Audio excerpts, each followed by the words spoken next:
네, 오늘 11월 7일 목요일 매일 예배 오신 모든 분들 환영합니다. 먼저 기도로 시작하도록 하겠습니다. 하나님 감사합니다. 오늘 또한 이렇게 예배 자리로 모이게 해주셔서 감사합니다.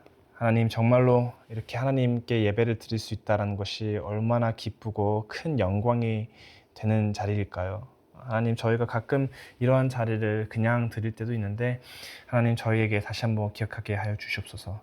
하나님의 임재만이 정말로 크고 크나큰 기쁨인 줄로 믿습니다.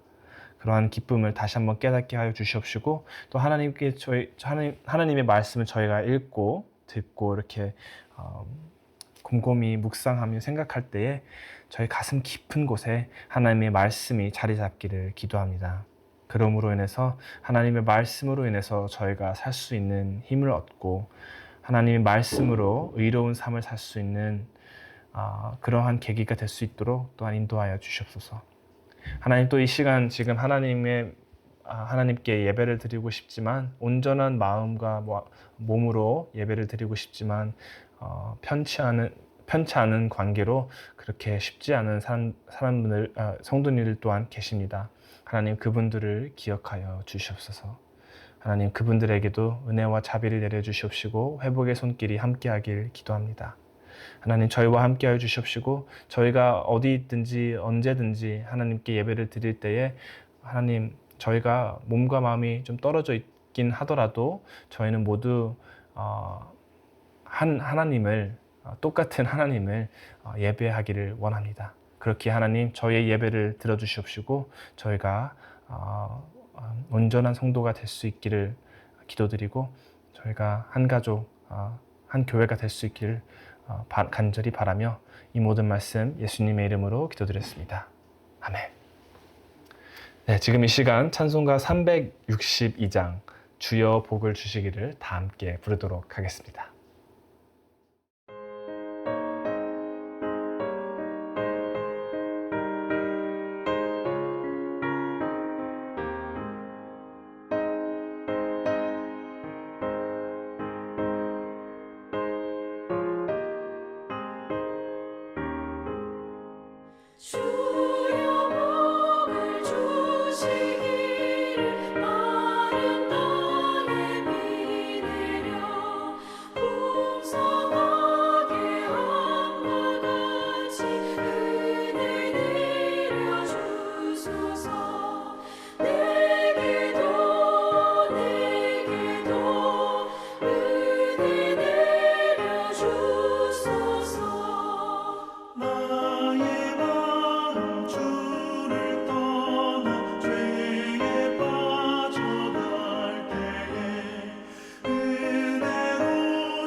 오늘 하나님께서 주시는 말씀은 시편 67장 1절부터 7절입니다. 제가 중고등부 학생들에게 가끔 하는 말인데요. 저희가 지금 이 시간 한 목소리로 하나님의 말씀을 읽을 때에 제가 설교하는 것을 들으실 때보다 조금 더 집중해서 하나님 말씀을 읽는 건 어떨까 생각합니다. 제가 성경을 해설하는 것도 중요하지만 하나님의 말씀 그 자체로를 저희가 곰곰이 그리고 깊이 읽으며 묵상하는 것도 중요하다 생각이 됩니다. 지금 바로 이 말씀을 읽는 시간에 하나님께서 여러분들에게 말씀을 하시는 거고요. 이 말씀을 들음으로 인해서 성도님들의 마음에 깊은 감동과 그리고 예배하는 그런 마음이 세워지기를 기도합니다. 자, 다 같이 한 목소리로 시편 67장 1절부터 함께 읽도록 하겠습니다. 하나님은 우리에게 은혜를 베푸사 복을 주시고 그의 얼굴빛을 우리에게 비추사 주의 도를 땅 위에 주의 구원을 모든 나라에게 알리소서. 하나님이여 민족들이 주를 찬송하게 하시며 모든 민족들이 주를 찬송하게 하소서.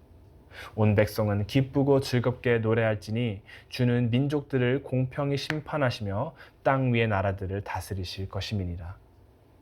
하나님이여 민족들이 주를 찬송하게 하시며 모든 민족으로 주를 찬송하게 하소서. 땅이 그의 소산을 내어 주었으니 하나님 곧 우리 하나님이 우리에게 복을 주시리로다.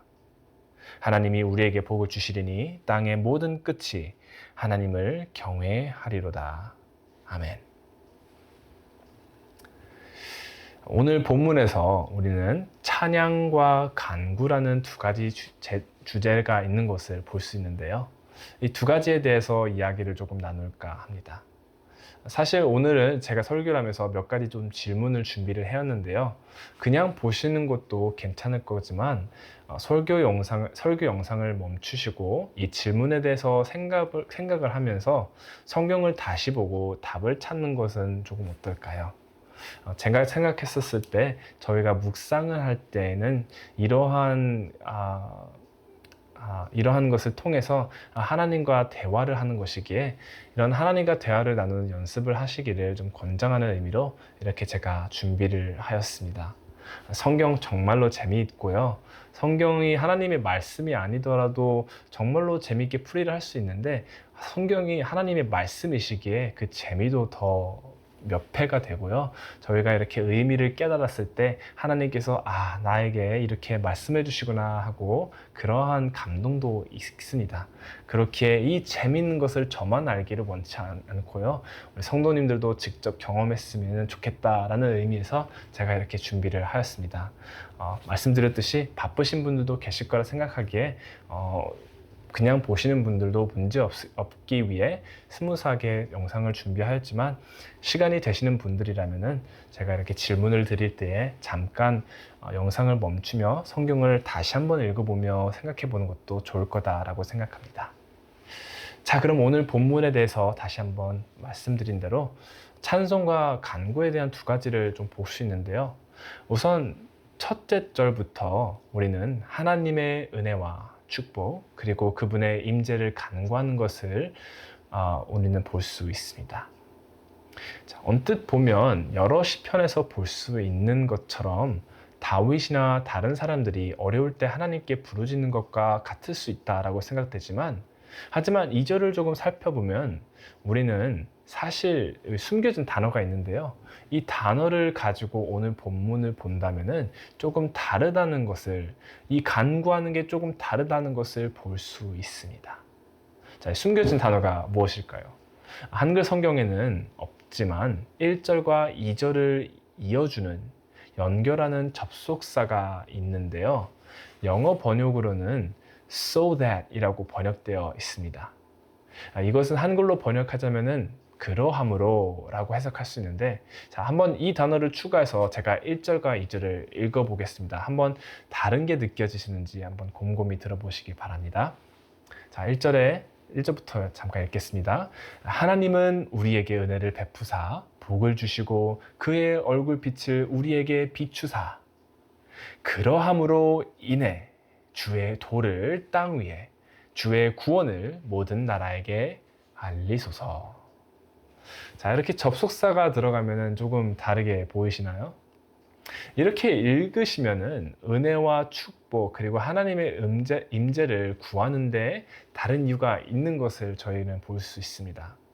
그 이유가 무엇인가라고 생각하시나요? 말씀드렸듯이 필요하시다면 영상을 잠시 멈추셔도 되고요. 성경을 다시 한번 읽어보며 이 시편을 쓴 저작자가 왜 이러한 간구를 하는지에 대해서 한번 생각을 해보시는 건 어떨까요? 간단히 말씀드리자면 오늘 시편 저작자는 바로 하나님의 이름이 알려지기 위해 축복을 구한다라는 것입니다. 하나님께서 우리에게 능력과 은혜를 드러내실 때에 우리는 단순히 하나님이 우리의 요청을 들어주시고 우리가 부탁하는 대로 모든 것을 행해 주시는 분이 아니라는 사실을 기억해야 합니다. 하나님은 램프의 지니가 아닙니다. 하나님은 창조주이시고 이 세상을 유지하시는 분이시며 만유의 하나님이십니다. 그러한 하나님께서 우리에게 말씀하시고 손을 내밀고 은혜를 베푸실 때면 단순히 저희가 하나님의 뜻을 알고 하나님이 누군지를 아는 것을 넘어서 온 땅은 하나님의 존재와 하나님의 능력, 그분의 보살핌이 드러나는 것을 알 수 있습니다. 이것을 알기에 시편 저작자는 하나님의 임재를 요청하는데요.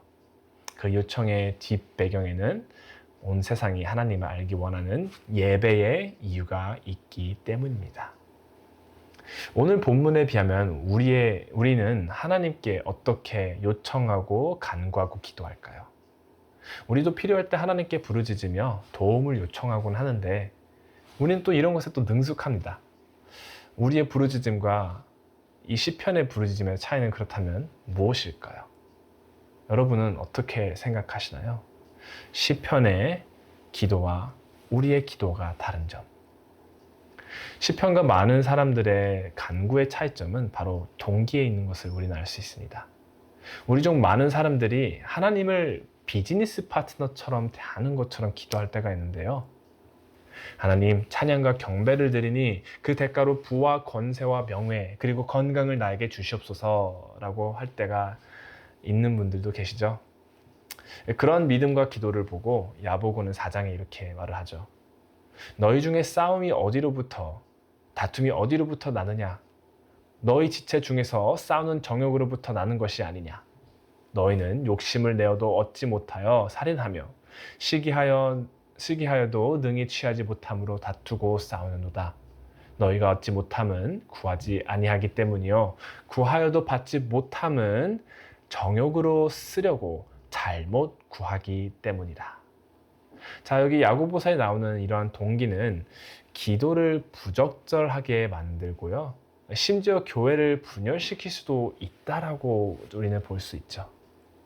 그렇지만 시편에서 나오는 올바른 동기는 어떠한가요?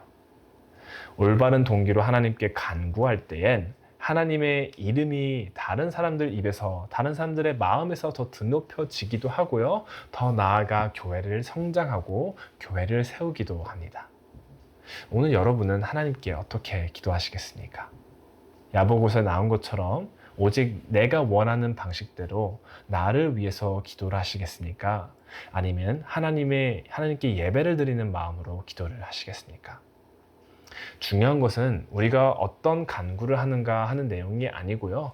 그 뒤에 숨어있는 태도와 많은 마음입니다. 그렇게 오늘 기도를 하기 전에 우리가 하나님께 기도를 하실 마음이 어떠한 마음인지 조금 곰곰이 생각해 보는 건 어떨까 또 이렇게 생각을 합니다. 자, 오늘 본문에서 두 번째로 눈에 띄는 것은 바로 3절과 5절의 명백한 반복입니다. 이 두 구절은 4절을 사이에 두고 완전히 동일한 것을 볼 수 있죠. 교차 구조라고 한국어로 불린다고는 합니다. 영어로는 카에즘이라고 표현을 하는데요. 이 기법은 고대 시들에서 자주 볼 수 있는 특징입니다. 그 시절에는 다양한 단어가 있는 것도 아니고 다양한 단어로 강조점을 조금 더 깨끗하게 표현할 수 없었기에 이런 기법으로 저작자들은 읽는 사람들에게 뭔가를 강조하고자 할 때 썼던 기법으로 알고 있습니다. 이런 기법을 이렇게 한번 생각해 보는 건 어떨까요? 제가 잠깐 예를 들어 보겠습니다. 우리 모두는 기도해야 합니다. 기도는 하나님이 우리의 목소리를 들으시는 것입니다. 그러므로 우리는 기도해야 합니다. 조금 시적인 그런 것도 있죠. 이처럼 거의 같은 맹문을 처음과 끝에 둠으로써 중간에 나왔던 것을 다시 한번 생각하게 하고 강조하게 되는 기법이 바로 이 카에즘, 교차 구조라고 합니다. 이 점을 고려하고 성도님들께서 한번 다시 본문을 살펴보시길 바랍니다. 시편 저작자가 무엇을 강조하려 한다고 생각하시나요? 여기서도 본문을 한번 봐보시고 필요하시다면 영상을 멈추고 하나님과 이야기를 나누는 시간을 가져봤으면 합니다. 시편 저작자가 강조하고자 하는 요점은 바로 하나님의 특성입니다. 저작자는 하나님은 공평한 재판관이시며 편애에 따라 통치하지 않는 위대한 왕이기에 온 만 백성이 하나님을 찬송하기를 기원하는 것을 볼 수 있습니다. 하나님은 우리 모두를 사랑하시지만 더 사랑하는 사람이 있는 것도 아니고요. 누구를 더 편애한다고 해서 그 사람에게 더 많은 것을 주시는 것도 아닙니다. 어떻게 저희가 이제 부모님 입장에서 본다면 그것이 좀 당연할 수도 있겠지만 우리가 보통 언제 이 사람이 부패하다라고 느끼고 이 사람의 행동이 불공정하다라고 느낄까요? 모든 사람에게 선과 친절을 베풀지 않고 특정한 사람, 특정한 그룹에게만 선과 친절을 베풀 때에 우리는 공정하지 않고 불의하다라고 제3자 입장에서 느낄 때가 있습니다. 이것이 특히나 정치자거나 대통령, 왕이 이러한 행동을 한다면은 우리는 그 사람이 공평하지 않는 사람이다라고 생각하기도 하죠. 그렇지만 오늘 시편 저작자는 어떻게 얘기하고 있나요? 하나님은 그렇지 않으신 분이다. 하나님은 공정하시고 의로하시고 오히려 하나님이야말로 왕으로서 적합한 위대하신 하나님이십니다. 라고 오늘 표현하고 있습니다. 이러한 하나님에게 시편 저작자는 거기에서 감동을 느끼고 예배를 드리며 모든 사람들이 하나님을 다 같이 예배하기를 원하는 것을 볼 수 있습니다. 오늘 본문에서 우리가 또 한 가지 주목해야 할 것이 있는데요. 사실 이것은 조금 사소한 디테일입니다. 그렇지만 이러한 것들은 성경에서 이 디테일들이 쌓여서 큰 메시지가 되기도 하는데요. 이 디테일이 무엇인가 라고 한다면은 본문에서 3절에서 5절에서부터 특히 볼 수 있는 바로 나라들이라고 하고 또 민족들이라고 하는 이런 복수형에 우리는 주목을 조금 해야 합니다. 왜 이것이 중요한가 하냐면요. 예수님 시절에도 그리고 사도 바울 시절에도 유대인들은 조금 자기 자신들이 선택을 받아서 월등하다라는 인식이 있었는데요. 사실 오래전부터 하나님은 이스라엘만 편애하시는 것이 아니라라는 것을 복수형을 통해서 모든 민족과 모든 나라들에게 하나님이 공평하시고 또 사랑하신다라는 것을 오늘 시편 저작자는 말하고자 하는 것이기 때문에 단순히 유대인들 이스라엘만 이렇게 저희가 구약 성경에서 이렇게 보인다고 해서 더 하나님께서 이들을 더 편애하는 것은 아니다라는 것을 저에게 말해주고 있죠. 이것을 다시 바꿔 말하자면은 하나님은 특정 개인에게만 공평한 하나님이 아니라는 것을 알 수 있습니다. 기독교인에게만 공평한 하나님이 아니고요. 말 잘 듣고 공부 잘하고 잘생기고 노력하는 성공하는 그러한 사람들에게만 공평한 것이 아니라 죄인에게도 말 잘 듣지 않고 공부 못해도 잘생기지 않아도 노력하지도 않고 그리고 실패한 자들에게도 하나님은 똑같이 공평하시고 자비로우시고 사랑하신다라는 의미입니다. 특히나 예수님께서는 그러한 하나님의 특성을 잘 표현하셨죠.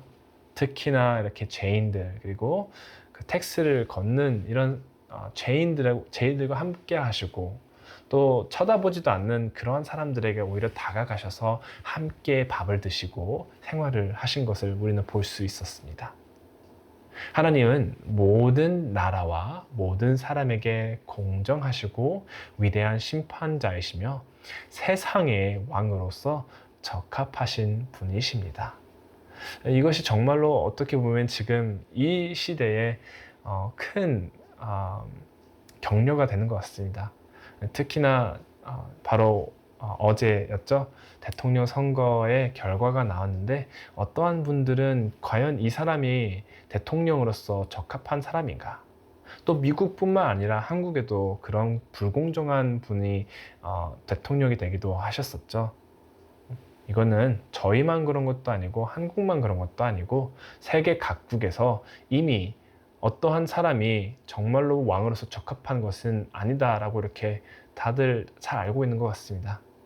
그렇다면은 세상의 왕은 과연 누구를 위한 자리일까요? 네, 바로 하나님만이 적합하신 분이고 이 왕이라는 자리는 바로 하나님을 위한 자리입니다. 이것을 또한 다시 한번 저희는 오늘 저희가 삶에서 적용할 때 좀 중요한 부분이다라고 생각이 됩니다. 이 사실을 좀 곰곰이 생각하시다 보면은 하나님께서 모든 민족을 사랑하시고 좋아하시고 그리고 자비를 베푸신다라는 것을 생각해 보면 바로 여러분들을 사랑하시며 저 멀리에 사는 그 위대한 대통령이나 아니면 의리의리한 맨션에 사는 연예인보다 여러분이 절대 덜 귀하게 하나님께서 여러분들을 덜 귀하게 여기지 않으시다라는 뜻입니다.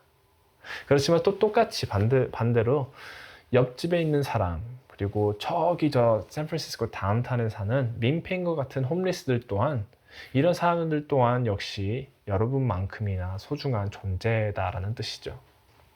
구약 성경에서 하나님께서 이스라엘에게 보여주신 것 같은 사랑과 자비, 은혜가 바로 여러분에게도 동일하게 적용되고요. 또 이웃집에 그리고 저 멀리 사는 사람들에게도 똑같이 적용된다라는 뜻입니다. 그렇다는 것은 저희가 우리에게도 하나님께서 이렇게 사랑하신다는 것을 잘 알아야 되지만 저 옆에 있는 사람 그리고 저 멀리 있는 사람에게도 하나님께서 똑같이 사랑하시고 공평하게 자비를 베푸시기에 우리도 하나님의 자녀된 사람으로서 똑같이 똑같은 사랑을 베풀고 하나님께서 우리에게 주셨던 그런 섬김을 그들에게도 베푸는 것이 중요하다라는 생각입니다. 자, 그보다 더 중요한 것을 우리가 생각해야 되는 건데요. 하나님께서 어떻게 우리를 사랑하시나? 바로 예수 그리스도를 통해서 우리가 하나님께서 어떻게 해서 사랑하신다는 것을 조금 묵상했으면 합니다. 그리스도 예수 안에서 여러분은 하나님의 자녀라 불립니다. 저 또한 마찬가지로요. 그렇다면 하나님께서 여러분을 보실 때 어떻게 생각하실까 한번 생각을 해보셨나요? 하나님은 어떻게 나를 묘사하실까 생각해 보신 적이 있나요? 하나님은 우리를 예수님과도 같이 생각하시고 우리와 예수님과 같이 보십니다. 마가복음 1장 11절에 보시면은 예수님께서 세례를 받으시고 대중에 나타나실 때 하늘로부터 음성이 이렇게 예수님에 대해서 말씀하시죠. 하늘로부터 소리가 나기를 너는 내 사랑하는 아들이라 내가 너를 기뻐하노라 하시니라. 하나님이 여러분을 보실 때도 이와 같이 보신다라는 것입니다. 한번 눈을 감고 상상해 보시기 바랍니다. 하나님께서 우리 중앙교회 가족을 보실 때 이렇게 말씀하십니다. 너는 내 사랑하는 아들, 내 사랑하는 딸이라. 내가 너를 기뻐하노라. 하나님께서 우리를 이렇게 사랑하시고요. 하나님께서 우리가 누구든지 우리가 어떠한 배경이 있든지 어디서 왔건 어떠한 일을 하건 그런 것 전혀 상관없이 우리를 이렇게 사랑하십니다. 우리를 이렇게 사랑하시고 또 위대하시고 공정하신 놀라운 하나님인데 어떻게 예배를 안 할 수 있겠습니까? 저는 가끔 이렇게 생각을 합니다.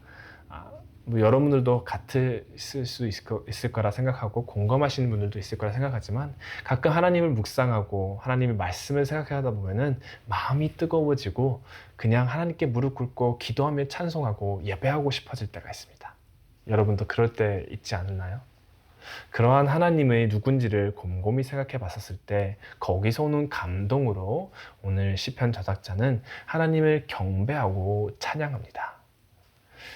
자, 여러분들 또한 그러한 경험을 했으면 좋겠다라는 의미로 이렇게 하는 건 어떨까요? 오늘 저희 삶 속에서 바쁘고 그러한 생활을 살아야 되는 분들도 많겠지만 가끔가다는 이렇게 하는 일을 멈추고 또는 오늘 하루를 시작하기 전에 아니면 오늘 하루를 맞추고 하나님이 어떠한 분인지를 곰곰이 생각해 보길 바랍니다. 저는 저희 중고등부 학생들에게 이렇게 권면하기도 하죠. 너희들이 배우고 들은 하나님이 어떠한 분인지, 예수님이 어떠한 분인지 리스트를 한번 작성해 봐라. 하나씩 하나씩 크고 작든 하나님에 대한 예화, 하나님에 대한 이야기, 하나님에 대한 어떠한 특성이 가지셨는지에 대한 이런 걸 리스트를 쭉 작성해 보고 1분이든 5분이든 생각해 보며 하나님이 어떠한 분인지를 작성해 봐라. 이렇게 쓰는 게 그냥 단순히 생각하는 것보다 나을 수도 있습니다. 그렇기에 여러분들 또한 도움이 되신다면은 이렇게 리스트를 작성하는 것은 어떨까요? 말씀드렸듯이 오늘 하루도 바쁘시겠지만 바쁜 삶에 이리저리 치이기보다는 하나님을 곰곰이 생각하고 하나님이 어떠한 분인지, 하나님이 우리를 어떻게 사랑하시는지 그러한 묵상을 가질 수 있는 시간이 있었으면 좋겠습니다. 또 그러한 마음으로 인해서 여러분 성도님들이 성령 충만하고 하나님께 예배를 드리고 싶어 하는 그런 마음으로 뜨거워지기를 기도합니다. 기도하겠습니다.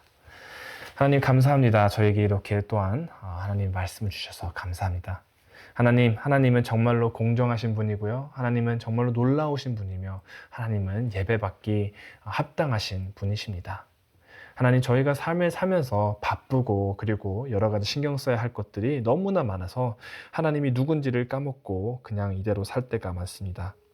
하나님, 그러한 때에 하나님이 어떠한 분인지 그리고 하나님을 우리를 어떻게 사랑하시는지 예수 그리스도를 통해서 다시 한번 기억나게 하여 주시옵소서. 저희가 하나님의 사랑 그리고 하나님이 누군지를 곰곰이 생각하며 묵상할 때에 또한 저희 마음에 하나님을 예배하고자 경배하고자 하는 마음이 뜨겁게 불타오를 수 있도록 또한 인도하여 주시옵소서. 저희가 이렇게 하나님을 예배 드릴 때에 하나님의 말씀을 하나님의 이름을 드높이는 그리고 다른 사람들에게 전파할 수 있는 그런 증거할 수 있는 삶이 될 수 있도록 인도하여 주시옵소서. 하나님, 저희는 하나님을 사랑합니다. 하나님, 저희가 하나님을 사랑할 수 있는 이유는 바로 하나님께서 저희를 먼저 사랑해 주셨기 때문입니다. 하나님께서 먼저 저희에게 은혜를 베푸시고 자비를 베풀어 주시사 저희가 하나님을 알게 되고 하나님을 경배하며 하나님의 이름을 드높이며 그러함으로 인해서 하나님과의 관계를 통해서 저희가 하나님을 즐거워하고 경배를 할 수 있게 되었습니다. 감사합니다. 하나님, 많은 성도님들이 이러한 즐거움을, 이러한 기쁨을 경험할 수 있도록 인도하여 주시옵시고 또한 하나님을 모르는, 아직 하나님을 믿지 못하는 분들에게도 하나님 알 수 있는 기회를 또한 주시옵소서. 감사드리며 오늘 하루도 성도님들과 함께하여 주시옵시고 오늘 하루도 하나님의 이름이 그리고 하나님의 나라가 이 자리에 임할 수 있기를 기도합니다. 감사드리며 이 모든 말씀 예수님의 이름으로 기도드렸습니다.